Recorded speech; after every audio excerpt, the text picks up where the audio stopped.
When I reached class 3, my parent passed away.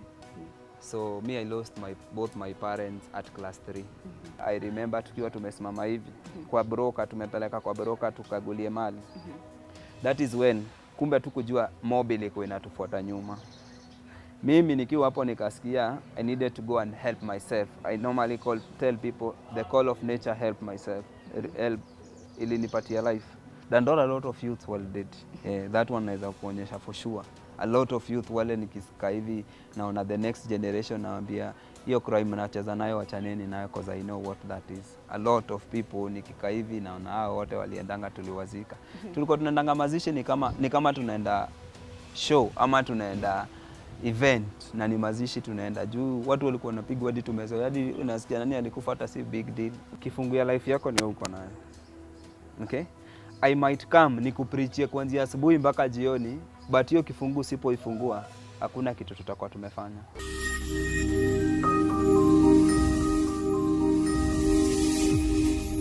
Hello, welcome again to another episode of My Confession. Today we are in Dandora and our guest is Evans. If you hear of Mui Huwa Mwema, today I'm having a sit down with Evans. Amekuwa kwa crime. And right now, as you check around, he's doing a great job to Dandora people.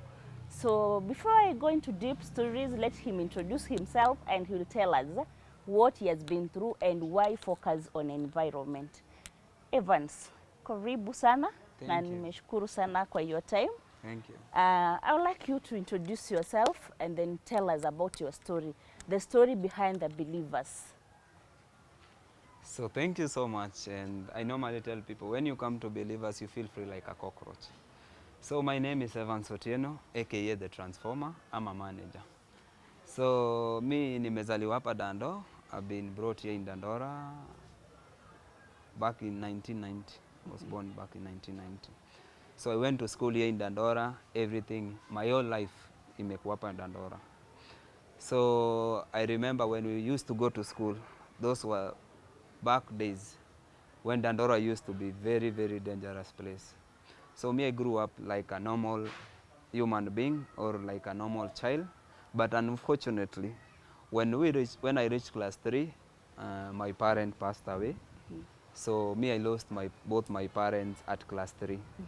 So in class 3, from class 3, I was raised by my grandmom. So we just went here in Dandora, we grew up here in Dandora, life goes on as usual. Unfortunately, he passed on in class 5. Sorry. So after class 5, now I became a man when I was in class 5. In class 5, I started living on my own. That's painful. So that is when I found myself in crime. So we were raised 3 kids, so one big man, I am the second one, and my last sister. Unfortunately, in class 8, my big brother also passed on. So I was the one remaining with my little sister. So I had to do something about her.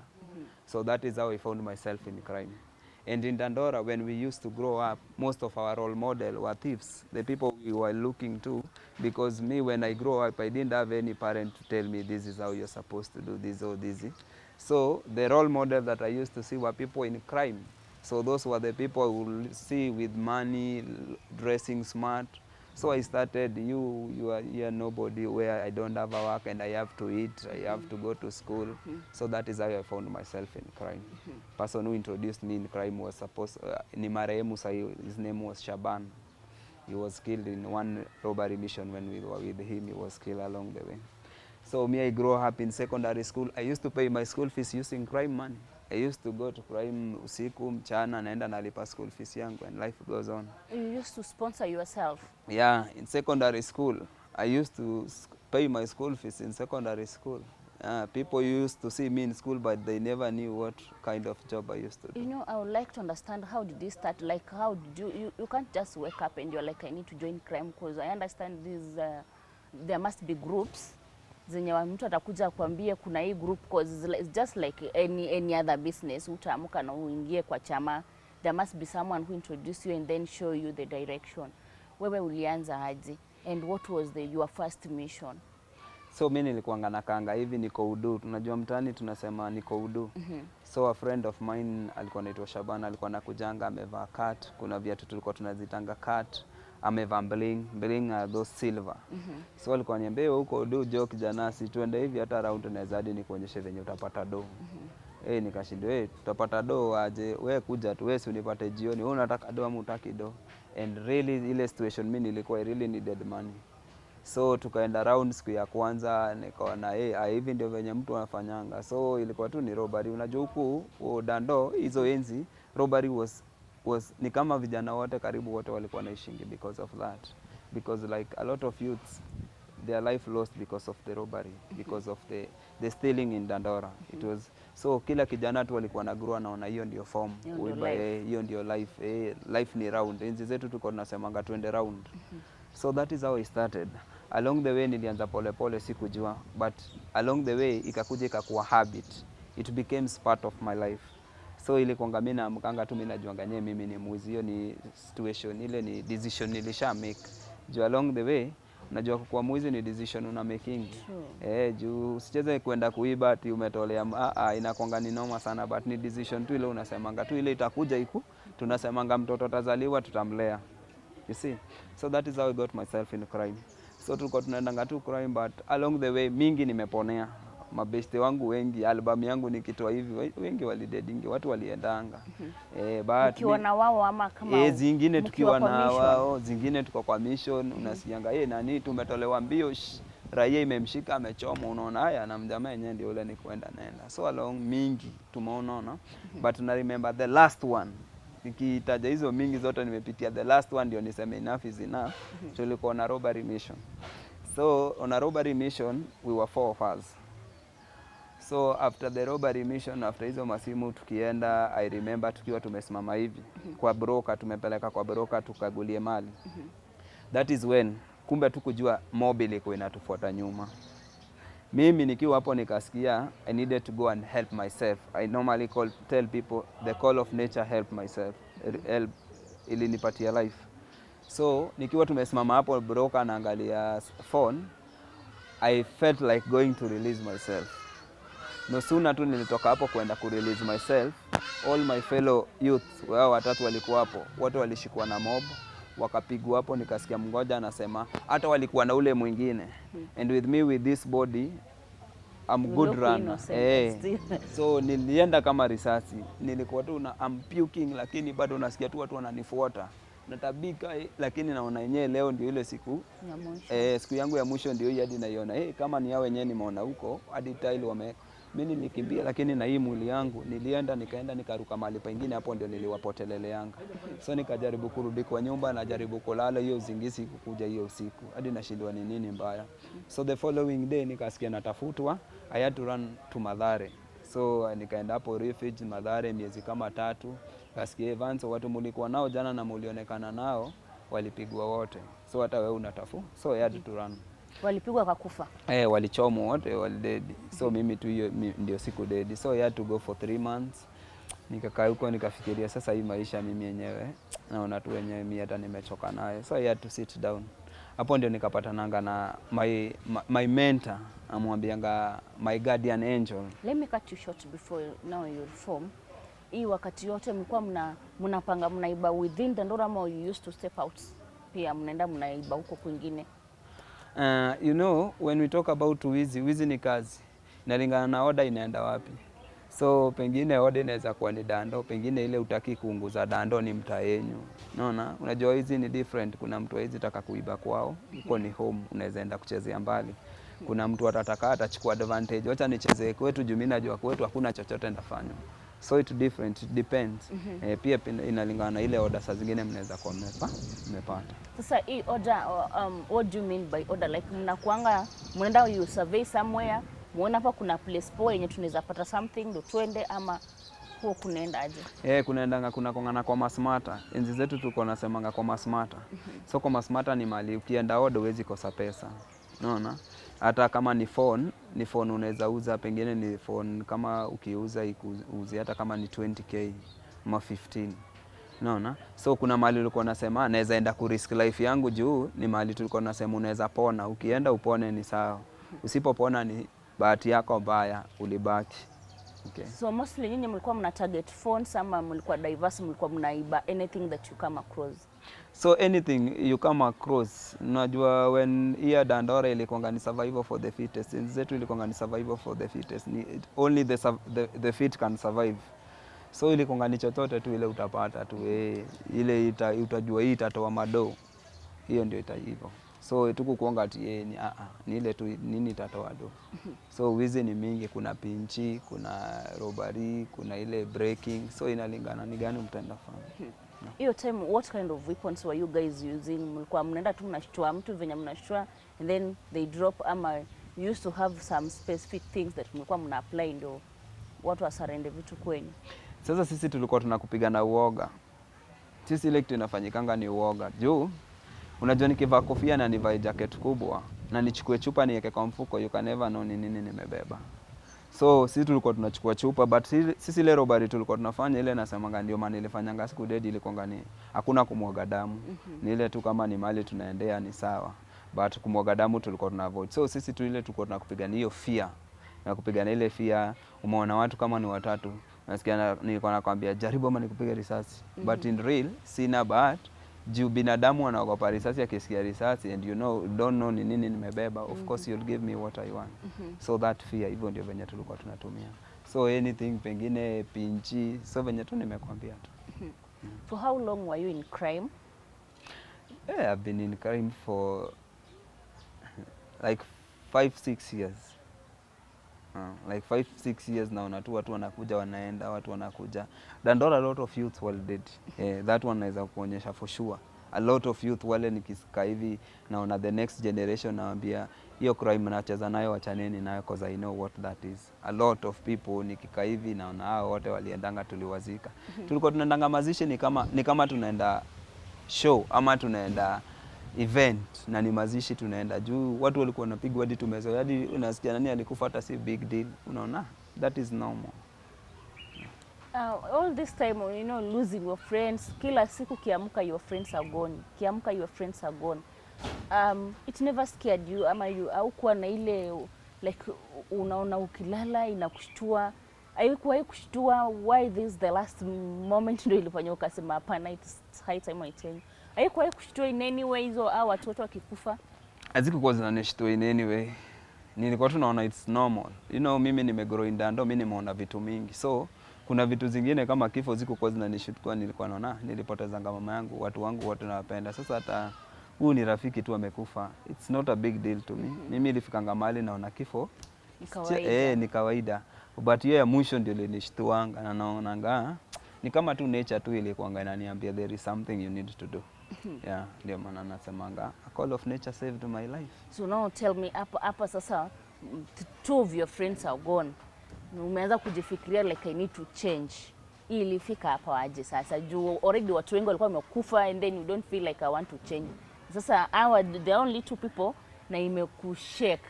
Au hiyo hao wengine wakikufa you never got a direct impact, au kwa unakuwa na wao? Nilikuwa mbali. Pengine wengine wakidedi niko mbali, tumetoka, wewe umebaki. Tulikuwa tunasema ngele umebaki, pengine ni mbio imewasaidia. Unajua hiyo mtu ujui venye unakujanga kusikia story unashindwa. Na mjamaa tulikuwa naye jana na simuoni, nasikia huyo mjamaa alikufanga. Umenishika? But this one ilikuwa ni ile venye tunaongea na wewe hivi, ati dakika ile tunapiga na wewe story. Ile tu kitu inaniambia, "Hebu acha nitoke hapa kidogo nijirelease ni come." Hadi ile niko na furaha, najua leo wenyewe shughuli ya leo imekuwa mzuri sana. Hivyo. No, na ilinishtua, naona ni kama nilikuwa naona ni kama ni movie. But it was reality. So now how long did it take you to digest, accept the situation, your friends are gone, and now you need to reform and be a good person to the community? It will take how long? Unajua mtu amkangi tu like you just witnessed your friend being lynched. Alafu atuamke ito ati nimereform. Lazima you'll take your time, digest, and then you know being accepted by the community pia ni tricky sana. Lazima utaonyesha indeed I've changed. How long did it take you and how was it? How did you overcome that trauma? So the period was 3 months. I had to go away for 3 months, remember I told you. So after 3 months I came back. Nilikuwa tu chini ya maji, hata nikikaa back sikuwa nataka watu wengi sana wajue Oti papa amekuja juu by then nilikuwa naitwa Oti papa. So sikukuwa najua, nataka mtu ajue tu niko ma area. So nilikuja tu nikacheza chini, niko tu kuma area tu pole pole. But ile kitu ilinisaidia sana nasema ni wale mabeshte. Ilifika time nikaanza kukaa solo. Unaona? I think isolation nimekuja kuona ilisaidia sana mimi kuchange. Because when we talk about changing na environment, ile uko haikubali uchange, then you cannot change. So hata mimi hiyo feelings zingine nilikuwa naenda kwa mabeste nasema yenyewe Vanso tuachane tu na hiyo maneno tu sahi kabisa, mimi hata sitaki hiyo maneno. Lakini nikienda kwa mabeste tunakaa hivi nasikia jamaa alishaogopanga nini. You see? Anaona na mimi si muoga. Unakaa hivi unaona ikuwa ni wewe ni muoga. You see? So mabeste bado kuna venye uchangianga sana. Tuende around. You see? So I had to leave them. So niende tu mahali tu mimi nikae. So I had to leave my friends wenye tulikuwa tunakanga nao and started sitting on my own. So nikiwa nakanga huko nikaanzanga mtaro, nikasema by the way si nianze kuchimba mtaro tu hapa tu baada ya kuendanga robbery, nianze tu kuchimba mtaro hapa. Na niweke kasuku hapo, then watu watoange 30 bob na 10 bob baada ya tu ya maneno mingi. Hivyo ndio nilianza kuchimba mtaro. Nikianza kuchimba mtaro along the way. Mtaro unamaanisha sasa ulikuwa unaenda kwa hizi mito? Ama hizi so mtaro za watu. Mimi nimegrow hapa, kwetu tu ni hapa. So by that nasema kuna drainage iko hapa nje. Okay. So I started digging that drainage. So nikiwa dig hiyo drainage na kia kasuku hapo naambia watu tuwe changieni tuwe wakaona Evanso na siku hizi hata nanga maneno na ako hapa na nini mtaro usiwache tumrushie hizo 10. Wakaanza kunirushianga hizo 10. So sikukuwa naenda na mabeshte zangu, mabeshte zangu wakaanza kuniambia ule mjamaa kwani siku hizi alishachizingi nini. Jamani aliacha shughuli ende yake watu kasuku hapa anza kuchimbanga. Na watu wakaona ni kama kuna venye nimeanza kuachilia sasa. Considering zile vitu zote nimepitia, mtu anaona yule mjamaa yuko sawa. Hadi my friends wakaanza kusema si tushikeni huyo mjamaa tumpeleke Mathare, tutapewa 500 na Sahara. Juu mjamaa anaenda tu huko round sijui ati mtaro, sijui ameanza kutengeneza mtaro. Then after that, niaka hivi nikaona let me start transforming the other area. The parking. Unaona mali sasa tumepark. Hapo ndio nikaanza kuchimba hapo. Kuchimba hapo nikapata na best yangu mwingine nikamwambia si tuache maneno mingi na tuanze kuchimba hii kitu. Kaniambia ndio pole pole tu hata kama tuta volunteer wetu tuanze tu kuchimba tu baada ya tu maneno mingi. Ili tu nini hapa tunaweza weka kama nika parking watu magari zikujange zipark. Hivyo ndio tulianzanga. After hapo tukapatana na actually I call him my guardian angel. Anaitwa Robinson Salimba. Now is the chairman of Public Space Network. So akaona ile shughuli nafanya akaniambia na hii shughuli unafanya ni poa, endelea kufanya hivyo at least tujaribu kuleta. Nikampigia story yangu akaniambia by the way unaweza leta change mtaani through hii kitu unafanya. Usione tu ni kama hizi spaces mkianza kutransform ni kitu inaweza wasaidia. So I had to start going to full force. Nikaanza kumobilize my fellow youths. Now there is something tunaweza kwa tunafanya, tukaanza kuingiza kitu tunaitwa katika mna idea inaitwa competition, CFC. So CFC changing competition ilikuwa ni mobilize my fellow youth, nani wanaweza transform area yao ikuwe to the best courtyard. Hivyo ndio tulianza. So tukaanza kutransform hiyo parking. Along the way ikakuwa asubuhi nikiamka mpaka jioni na shida hapo. Pole pole ile crime ikaanza kunitoka. Nikaanza environment ikaanza kuniingia.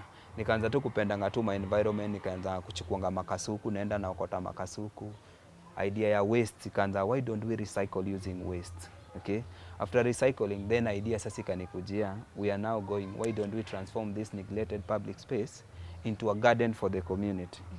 Hapo sasa ndio ikakuja kaniingia kabisa. Then the idea ikakuwa ni to transform hii place ikuwe sasa ni garden mali community wanaweza kuja kupumzika. After we transform hii tukatransform place nyingine next arena for the kids. Now hapo ni mali pa watoto tu wanaweza kama kuchezea. So idea ikakuwa ni let us now bring the change we want to see in the community. Ikakuwa hatutaongojea mtu wote alete change na zile vitu zote nimefanyia Dandora. Ikakuwa since I took part ya kupatia Dandora jina mbaya, I'm going to take part ya kupatia Dandora jina mzuri. That is now I started bringing this, mobilizing my fellow youths to take in initiative ya kutransform mtaa yetu sasa. Right now, this is one space that we have been able to transform. The spaces zile tumeweza kutransform, tumetransform a lot of spaces. But nikikwambia tu story yangu mimi basically, kwa kuhusu hii story, through this initiative, after tumesha transform, someone came with 1.5 million. Acha nikwambie sasa mali watu waliona sasa mimi ni wazimu kabisa. Somebody offered me 1.5 million ajenge hapa gorofa. So I had to think, akanimwambia mpaka 3 days. You think 1.5 ama uendelee kupanda hizo manyazi unapanga na miti. Kaniambia hivyo. I had to think about 1.5. Hadi mabesti zangu kaniambia hapo tumeshaomoka. 1.5 hapo tumeomoka. But nikamwambia tuchukue hido. We are not doing that. We said we are transforming, we mean that. So tukamwambia tutaki pesa yako enda nayo. Unaona hiyo miti umesema tunaenda kupanda tutakula miti ama manyazi. Tutaikula hiyo miti ama manyazi. We are going to do that. Hivyo ndio nilimjibu. Watu wakaanza kusema Evanson ni wazimu, mabeste wengi hapo ndio wakanitoka, wakaniambia ule mjamani opportunity imekuja 1.5 more. Usicheze na 1.5 dandora. It's a lot of money. Yeah, youths wakisikia 1.5, that's a lot of money. Wangi ni kitu kingine kidogo hivi utakula wiki moja. Sasa walikuwa wanahitaji hivi 1.5. Evanson ni wazimu. Huyo mjamani siwezi ona kwa saa. Ati mjamaa ananiambia tuende tuokote matai, tunapewa 1.5 na mjamaa, hiyo tumetoka. Alafu hizi venye tumekula shida hapa alafu anatuambia niwaambia no. We are sticking to the plan that tulisema tunataka ku make Dandora a clean, green and a safe space for the community. We are sticking to that plan. So tukasema no na tukaendelea na transformation. Along the way hapo tukakosa na mabeste wengi, but I had to know that nilikuwa tunataka kusema making Dandora great aita come nikichukua 1.5 million. So we had to sacrifice something in order for change to come. So tuli sacrifice hiyo, tukasacrifice a lot of friends, but we had to stick to this. Na nikamwambia juu mimi nimemwambia tuna transform Dandora lazima we transform. Hapo ndio wengi wakaona haya na huyu mjamaa kumbe ako serious tu kabisa na hii shughuli anafanya. Along the way so watu wakaanza kuona by hii shughuli anafanya ni poa. Vijana wakaanza kuingililia, a lot of youth wakaanza kuacha shughuli mtaani, wakaona waanza kufanya shughuli ile inaweza wa benefit. The community now have somewhere that watoi wako na mahali pa kuchezea. They call a kids arena. Watoi wote wa Dando hakuna kids arena, the whole entire Dandora kama hiyo ndio ya kwanza. You see kids come out, ukikuja weekend unapata wote wametoka huko wamekuja kucheza hapo. You see wamama ladies are doing their birthday parties here. Aya, watoto, you see, then now there is something we are doing. We have a library section there. Mali community, vijana, tumewa empower, wana come, they take a book, they read. Watoi pia wana grow wakijua the importance of green spaces in the community, you see. So najua, the next generation ile tunatoa Dando, tunatoa generation of wale watu at least wanatumia mind na wanajua mind is the solution to our problems, okay. Najua Dando tunakamna na generation ile najua it is important for the community to live in a clean, green and a safe space. You told me that aside from focusing on environment, you also reforms youth. Nyinyi wenyewe ndio mnaenda huko nje mna approach, or do they come, and then how do you guys range that this one are serious and mtu anataka ku reform, and this one bado haja reform? And if in case you get that person mwenye ana pretend like I want to change, but in really sense he is not ready to change, huwa mnamsaidia kivipi? Kabla nianze ile kitu tunawaambianga ni kifungu ya life yako ni uko nayo. Okay? I might come nikupreachie kuanzia asubuhi mpaka jioni, but hiyo kifungu sipoifungua hakuna kitu tutakuwa tumefanya. So once we start with that, anajua life ni yake, and me I'm just there to give him the direction that he needs, or to give him the information that pengine ajui. Menishika. So once tumeanza hivyo tunaanza kuwapreachia the importance of transformation. Tunaonyesha story, I give them my back stories. Nampigia story yangu venye mimi Dando nimegrow, zile vitu nampitia, namuonyesha zile vitu wewe unataka kufanya already mimi nimeifanya na naweza kukwambia hiyo si poa. Umeona? Juu naambiwa ile kitu nimefanya, hebu tafuta mwenye ameifanya for 10 years uone maisha yake. So mimi niko hapo na nimeona ubaya hiyo kitu. So my message to them is always we not do this. Let us not do this, because hakuna mali ni dead end tu, mali natupeleka ni dead end. Unaona? So once wanajua hivyo na nawapigana reality ile na kuonyesha me I'm not here kukufurahisha ama ni kuplease, I'm just here to tell you the truth. Na ile ukweli iko, hakuna mtu atatoka mali akuja kuambia ni crime does not pay, itakuwa. Unaona? So it is high time we change, and ku change the youth wenye tunawaambia wa change, it is not only environment that wengine wana change into. Pengine wengine wako na talent of music. It is all about going to find yourself. Mimi provided nimekuambia nimekupatia information, mentorship program. Zile tunaorganizea juu kama mtu amesema ame transform. There is zile classes tunakutake through. Tunakupatia tu juu when we talk about transformation, like umeacha crime, it is not something utamka leo na useme nimewachana nayo. No, there is a process, there is a due process that you need to follow. There are things that you are not supposed to do now. There are thoughts that you are not supposed to allow in your mind. So vitu kama hizo wakikama, at least tunawafundisha, then hao vijana wote wenye tunawapata kwa gospel of transformation, wote wako different. Kuna mwenye mama atakuja tuambie tuongelesheni kijana wetu, tutaenda tuongee na yeye. Yeye tutamuingia na idea mama yake anampenda sana, that's why mama yake amekuja tuongee na yeye.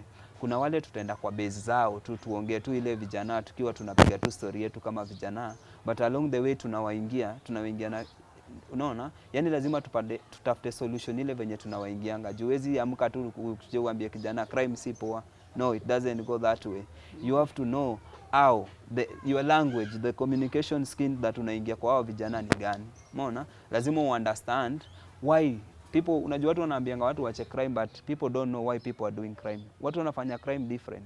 Kuna ule wapia unajua venye utaongea na yeye, si wa mtu wa mashida home, ameingia kwa crime juu ya home. So once mtu amekufungulilia akakwambia mimi niko kwa crime juu ya 1 2 3, that is now unaweza kujua huyu mtu ni solution gani utampatia. Umeona? So hivyo ndio zile tuna organizing tu zile tu masemina tu zetu tunaongea tu kama vijana tu hivyo. So once umejua hiyo, kila mtu tunampata na different directions. Si wote tunawaingia na direction moja. Yeah. So when was this institution full chartered? Mulianza lini? We started back in 2014. Yeah, so the gospel tukianza it wasn't easy. Juu when tukianza watu walikuwa wanasema wale ni mamungiki, wale bado tu wana form. Wacha wanatudanganya hapa transformation ujinga. Vijana wagani wa Dandora wanaweza kuja kutransform? Hiyo ni kutudanganya. Hiyo ni mungiki tu, bado wana form.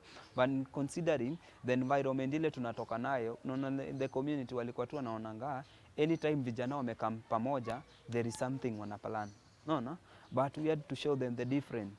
No, we were to show them that this is not the way mnafikiria. This is something different that tunakam nayo kwa vijana. This is a gospel of transformation that we are preaching to our youth. Because tukisema ati ni risasi, si risasi ita reduce crime. No, it is about talking. Pengine in one way or the other, kuna mahali tu akujenda mzuri. But it is something that if we can talk and people wakufungulie roho yake, that is when we can know the solution venye tunaweza solve hizi vitu. Yeah. What is the youngest age that you guys have managed to reform? So the youngest age wale ni mwenye tumeweza kureform ni 17 years. Kuna wenye mpaka 15, hadi mzazi anakuja anatuambia huyu ameanza kutembea na kisu. Can you talk to him? Tunamkalisha chini, zingine hadi wengine tunawapiganga makofi. Si ile makofi ya ubaya, ni ile aonyesha by the way we really mean business. You need to get serious because at the end of the day it is your life. Naona? Not that ni kukuchukia, tunakuchukia wewe, ni kijana wetu. Venye nimekwambia mimi nimelelewa Dandora. So this is my home. So nikiona kijana wote anatoka nini na naona huyu ni kama na nini, no, sipo hata mbele ya Mwenyezi Mungu ataniambia Vanson nilikuletea huyo lakini ukujaribu kumuonyesha. So I have to use any means. Hata kama ni lunch, wengine mpaka ni lunch na muingia na form ya lunch. Tuende tukule lunch, tukae chini tukiongea. So it depends na venye mtu amekuja. What are the most common challenges that you faced while coming up with this kind of an organization ya kusupport my youth, especially being that in Dandora? Ni challenges gani umepitia? So there are a lot of challenges. When we're talking about challenges, so any time you are bringing a change to a community, you make sure and be ready that you are going to face a lot of challenges. So one of the challenges that we had to encounter were land grabbers. Hao ndio wametupatia challenge moja kwanza kubwa sana. Because you see, with the spaces, when you are talking about environment, you are talking about spacing, okay? So spaces, kuna watu Nairobi wakikaa hivi waone ni shamba. Yeye tu kila kitu anaona ni shamba na inataka gorofa, shamba na inataka gorofa. But the question is, what about the environment? Okay? The question is, what about the other people wenye wana shamba, you see? So hizo ndio some of the challenges. Zile challenges zingine tunapatana nazo ni some of the community wale wako kwa nataka kuparticipate, wanaona ni kama nyinyi bado tu ni kama mje change. They don't believe that people wanaweza change. You see, those are some of the challenges. And also some of the challenges were lack of resources. When you're talking about change, you really need resources. Kuna resources zinakuwa required ndio change ikuje. So those are some of the challenges that we had to go Saa zingine unapata mnataka kukula, mnataka kubuy vitu kama paint, pengine hamna vitu kama hizo. You have to sell something at least mweze kubuy nini. Juu hii shughuli we don't 100% hakuna mahali popote government ati imekuja ikatusaidia. This is just a community led initiative. By community led initiative tunamaanisha the community are the one supporting this initiative. Okay? So by community supporting this initiative we mean that they contribute something, the contribution of 100 shillings. So which 50 shillings goes towards the security, 30 shillings goes towards the maintenance, and 20 shillings goes towards the planning. Or when just kitu yote ikuwe broken in the courtyard, we can use it. Yeah. As we wrap up the interview, I would like you to shoot an advice to youths. You know, just say there is so many things that is happening to youth, especially there is lack of employment, which has also heightened to high number of crime. Many youths wanna join crime because they're idle. They don't have anything to do. And then unajua right now, even the education system that we are handling right now, ni ile inakwambia enda shule, you'll get employed. So once they step outside, wanapata it is a different theme that is being read. True. So wewe ungeweza kuelezea aje, how can you advise such kind of youths? And then for those in crime, what kind of message can you send to them? Thank you. So my message to the youths, when we talk, I have 3 messages to the youths. My first message concerning the change we want to see in the community. First of all, my challenge to the youth is, my fellow youths, that we are the change that we want to see in the community. If you're talking about the change, you're waiting for politicians there to bring change, they will never bring change. Let us be the change we want to see in the community. Okay? What you are seeing in the community or in your neighborhood that does not ikufurahishi, do something about it. That is what you can do. Then when we talk about employment to the youth, employment, we are the one to create employment to ourselves. Let's not wait for people to come and create employment. I think when tukikaa tu hivi tu and you think about yourself, you think about your life and you think about your dreams, then you realize you don't need anybody to come and create for you employment. You just need your mind, you just need to focus, and you just need to be disciplined in life, and you will achieve everything you want. So don't wait for people to come and create employment. Don't call for the government to come. No, they will never do it.